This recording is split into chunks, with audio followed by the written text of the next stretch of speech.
Thank you for joining us for Sheep to Shawl with Brookside Museum, home of the Saratoga County Historical Society. Today we're going to be talking about the steps that are needed as we go from sheared wool to spun yarn. Why is this important? Watch what happens as I pull apart this wool. It doesn't seem very strong, does it? We need to do some work with the fibers to untangle them and then twist them together into yarn so they can be used to make cloth. First, we need to use these paddles called cards or carders. They have very sharp wires which brush the wool and help to remove the tangles. It also arranges the fibers so that the wool is easier to spin. There are many ways that we can twist the wool. We can do this with our fingers, but this takes a long time and is not very efficient. Thankfully, there are tools we can use to speed up the process. One is called a drop spindle. The drop spindle is made out of wood and it uses its weight to pull the fibers downward. Once I spin this drop spindle around like a top, it begins twisting the fibers into yarn. As the yarn gets longer and longer, I can unhook the yarn, wrap it around the spindle, pass it through the hook, and start again.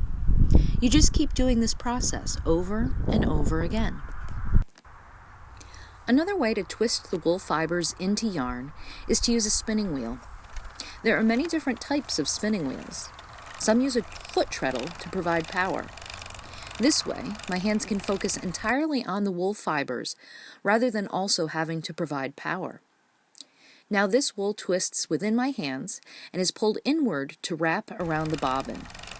This is much more efficient and you are able to get a lot of quality, well-spun yarn in a shorter amount of time. Spinning was often a job that women did in the 1700s and early 1800s in this area. Now, what if a person wanted a piece of clothing in a color other than white, brown, black, or gray? The colors of sheep. Do we have any green sheep running around? Sadly, we don't. But you might have heard of the word dye, as in to dye a t-shirt or to dye someone's hair. It's all about changing the color of something. People who lived in this area 200 years ago often used natural dyes made out of plants to change the color of yarn or cloth. They might boil onion skins in a big pot, strain out the onion skins, and then add white yarn to the colored water. This would give them an orange color yarn. Pokeberries would give them a nice purple color, and the green leafy carrot tops would dye the yarn to a light yellow color. Thank you for joining us today.